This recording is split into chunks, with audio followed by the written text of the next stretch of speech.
Edmonton looking to fight back for a playoff spot, but the Bombers get the win and are now just one away.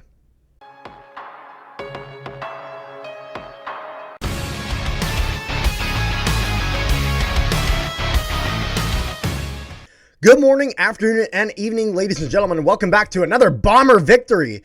The Winnipeg Blue Bombers defeat the Edmonton Elks in Edmonton by a score of 27-14. So, I'm feeling pretty good. As you saw me mention in the pre-intro, we're literally just one win away now for Winnipeg to clinching a playoff spot, not necessarily the West Final, but as a team at one point that was 0-4 and playoffs were a question mark, this is very good. Winnipeg now up to 8-6 after starting the season 0-4. 8 wins and 2 losses since that fourth game. So Winnipeg really getting back in stride. And Edmonton was a team that was kind of looking to go on a little bit of a heater, get back into the playoff race. I think recently they passed Calgary. And Saskatchewan had been falling off a while. They finally grabbed themselves a win. And the Lions have just kind of been shaky. So the Edmonton Elks hoping that they can maybe get back into it. But Bombers get it done. And we'll then play them again next week back here in Winnipeg. And so there's a lot to talk about. Pre-game here. Adam Bighill out for the season. Adam Bighill.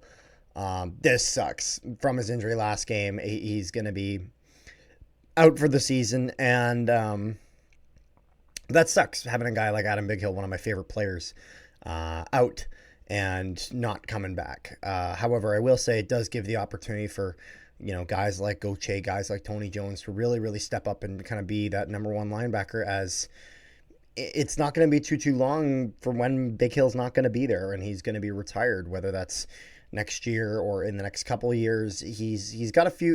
I think he's got a bit more left in the tank, but at some point he'll most likely hang up the cleats and whatnot, and call it quits. So I think this is kind of a big opportunity for guys to step up in that regard. Kind of whenever Jackson Jeffcoat got injured, when Haba and whatnot had kind of shown to be the replacement. But Garbutt's done very, very well this season too. But Stanley Bryant is back.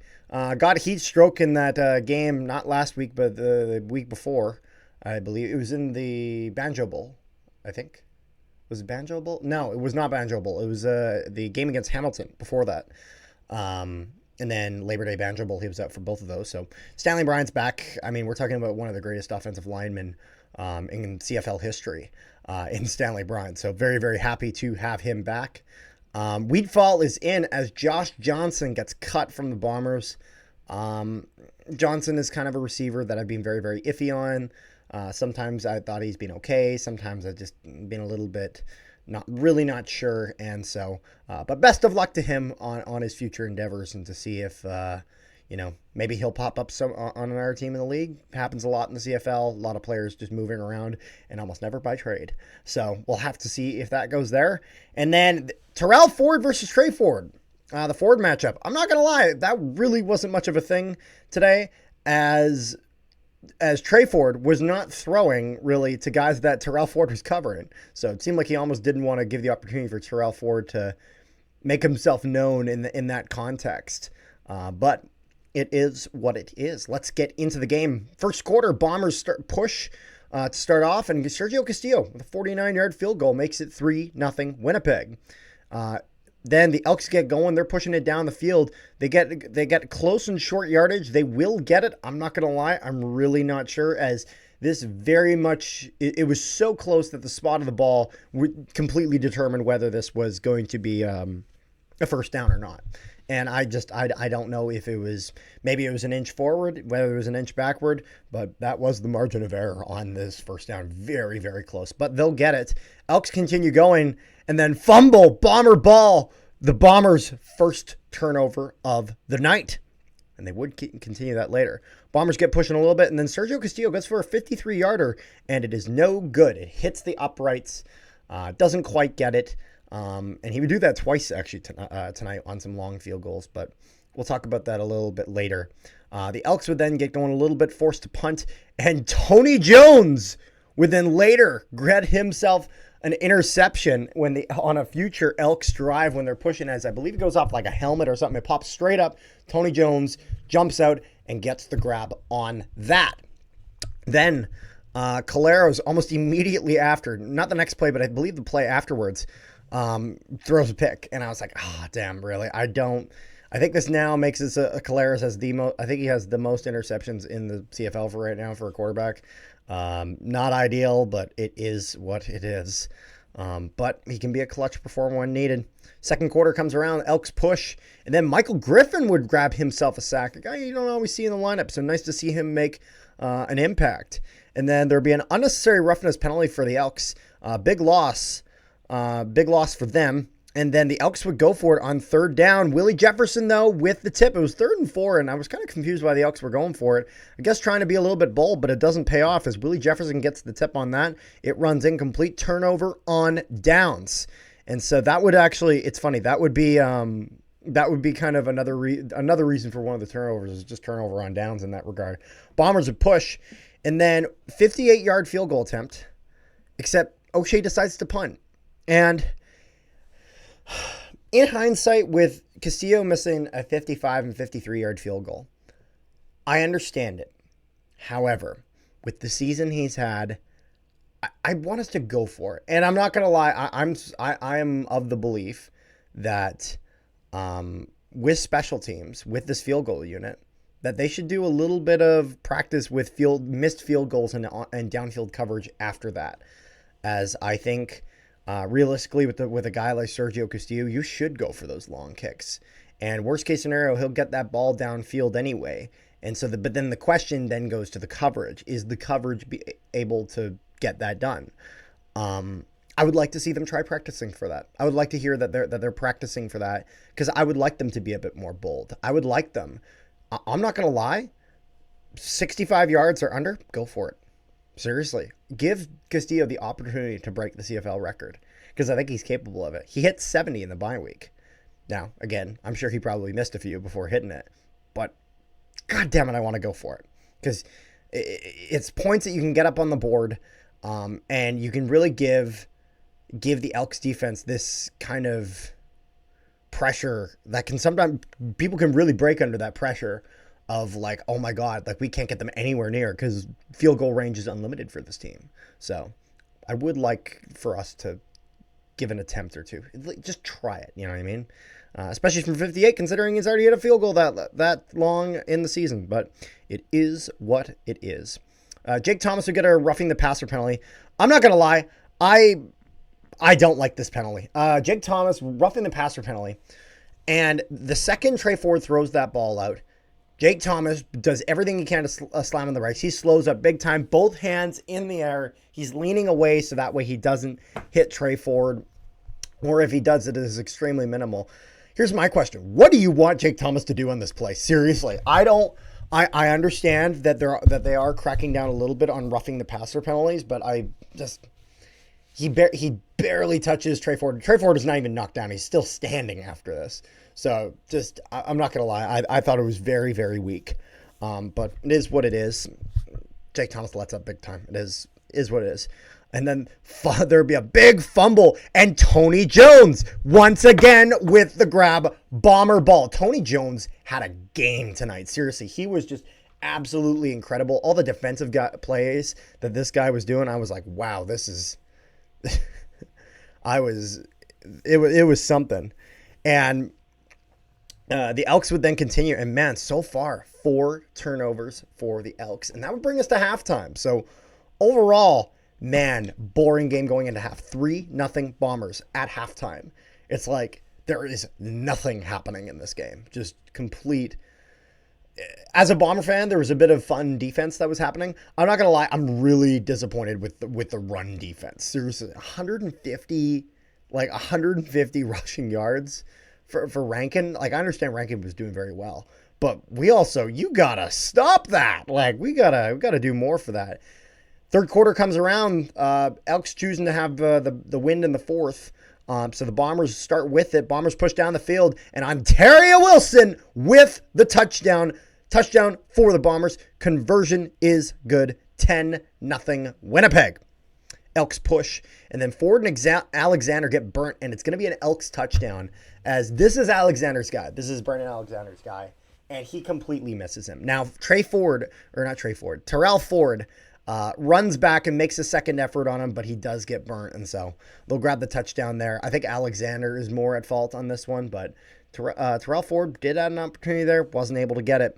Is what it is. Conversion is good, 10-7 for Winnipeg, as Edmonton finally, third quarter, gets it on the board. There'd be offsetting unnecessary roughness penalties. However, the Elks player gets ejected here as he throws a punch at our guy in the head, which is really stupid when you're wearing helmets. I'm not going to lie. I never understood that. That made no sense to me. Because, like, you're just going to hurt your hand on hard plastic or on the metal caging. That's all you're going to do.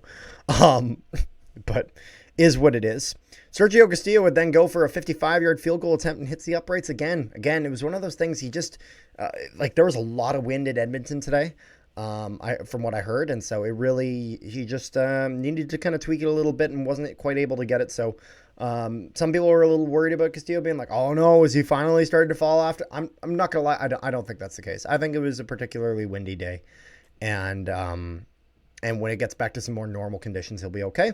However, I do think he needs to prepare for that a little bit. If you see, it's like golf in the sense of if you keep hitting the shot left, angle your feet a little right. And then, kind of compensate for that. So, is what it is, though. I was happy we at least went for that one. My goodness. Tony Jones then goes in, grabs himself a sack. More defensive, beautiful stuff from Tony Jones. And then to end the third quarter, Boris Beatty would go in for the Edmonton Elks, hits the field goal, makes this a 10-10 tie. Fourth quarter now rolls around. What's going to be the straw that breaks the camel's back? What team is going to get it going? There'll be a good run by Zach Collaros to start the fourth quarter. First down for him. Collaros then gets sacked, and Lucky Whitehead, man, completely misses that block as the outside linebacker for Edmonton just completely blows past Eric Lofton. Lucky Whitehead, being the running back on that play, was going to go up and make the block. Just completely does not get any grip, gets completely beat. Collaros gets hit on it, is what it is. Bombers forced to punt, and I'm just screaming, stop giving the run, as Rankin then goes on two big 20-yard runs and is pushing it down. And then there would be an interception for Ayers, 5 turnovers for the Elks. And I was just like, oh my goodness, it's just beautiful. And then Brady Oliveira would get running down. And then Brady Oliveira, once again, for the Bomber touchdown, gets himself in 17-10 Bombers after the conversion is good. Castillo does hit that. Offensive line has been really good tonight. Not enough has been said about the offensive line tonight. Seriously, they really did not give that much up to Edmonton. And I think with all the other stuff that was happening kind of later in this game that gets a little overlooked, offensive line with a good night tonight. I think overall for the passing game. The rushing game, they were struggled a little bit earlier on, but I think as the game went on, they got that going. And so overall, I think a good game by the offensive line here. So I think that needs to be said. Kenny Lawler takes a bit of a hit. He's limping, and Elks take an unnecessary roughness penalty on the play. Now, I need to go back in and take a little bit of a deeper dive of what exactly the unnecessary roughness rule, how that's enforced. As by definition, in terms of just the word being unnecessary roughness, he was being rough and it was unnecessary as Lawler was very much being tackled. Now, some people say he was hit in the head. I'm not going to lie, from the angle that I saw on TSN, I thought he got hit in kind of the high shoulder, where kind of the shoulder pads in football, they have these almost blades on them, so you can lift them up. This is why sometimes you'll see a guy with a jersey looking all funky around it, because they have these blades and they can get caught on them. But it almost looked like he got hit and the blade kind of went up like this. So it looked like he kind of got hit in the high shoulder. Maybe he got hit in the head. If he got hit in the head, I will say the amount of times that they don't call that targeting and they'll just call that, I don't know if maybe it needs to be intentional for targeting penalty. So either shoulder or head, it was unnecessary both ways. However, I'm not going to lie. I'm kind of the mindset of if he gets hit in the shoulder, that's a clean hit. Just being completely real. Any hit in the shoulder, in the chest, on a guy who has the ball, even if it's a blindside hit, I'm not going to lie, personally, fair game. That's my personal opinion. I'm not saying that's the rules. So, just because I'm kind of a bit of a fan of rougher football, as long as you're not hitting him in the head. just making that clear. But it is what it is. Injury spotter pulling Kenny Lawler. I think he'll probably be fine. He kind of is limping a little bit after the play. O'Shea seemed a little frustrated with the injury spotter as Lawler's like, yeah, I'm fine, dude. Like, well, let's get going. But injury spotter doing his job. Fair enough. And so, just make sure he's all right and hopefully he's back for next game. And then there'll be then a big pass for Wheatfall as he really gets that down the field. Sergio Castillo goes in, hits the 23-yard field goal, making this 20-10 Winnipeg. Goes back and forth a little bit, and then the Bombers push, and they're trying to run the score up at this point, as it looks like Bombers are going to have the win here. And they get the third down, 3rd and 3, and they decide to go for it. As it is important to mention that the Elks and the Bombers this year play twice. Now, I don't think Edmonton is planning on losing next week, or Winnipeg's planning on losing next week against Edmonton, and they would like to, not lose. However, in the event they do, it will go down to point differential in terms of who wins. So if you're Winnipeg, running the score up a little bit actually has some benefit in this game. And so they try to do that, and they go for it on 3rd down, and they do get it. They go down, and then Brady Oliveira with his 2nd touchdown of the night. He gets it. Conversion's good. 27-10 Winnipeg. The Elks then go for a kickoff. They'll then push a little bit, grab themselves a field goal, making it 27-13 for the Bombers. And then on the final kickoff, they will get a pretty decent kick and get the single, and make it 27-14. Bombers knee out that clock, and that is game. Final score, 27-14 for the Winnipeg Blue Bombers. Bombers move up to 8-6. And the Elks, I'm trying to remember what the record is, searching it up quickly. Elks down to 5-8. Or is it 5-9? I can't remember. It's either 5 or 8 or 5 or 9. The stats here have not updated, but still ahead of Calgary and behind Saskatchewan. And they'll then play the Bombers again next week. And Bombers very fortunate now. Same number of games played as BC, but they actually got a 2-point lead this time. They're not just relying on the tiebreaker. And so good for them in that regard. And they got to be a little wary. Saskatchewan now going to try to get back into things. So if you're Winnipeg, just try to keep that West locked up. All in all, pretty happy with this game. I want to know what your guys' thoughts in the comments section down below. What you guys thought of this game.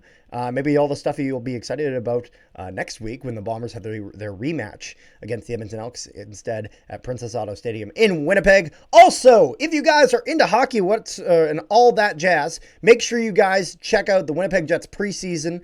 There should be a video going up either tonight or tomorrow morning or whatever on the Jets preseason and their games that are going on. They had, I believe, lost to the Wild tonight. So anyways, make sure you guys check that out when it is. Zach puts a lot of effort into that stuff. Lots of great Jets content coming up with the NHL season finally coming back underway. And if you guys are looking for some league-wide CFL content, all that sort of jazz, make sure you guys check out Canadian Football Central. Link to the channel in the description below.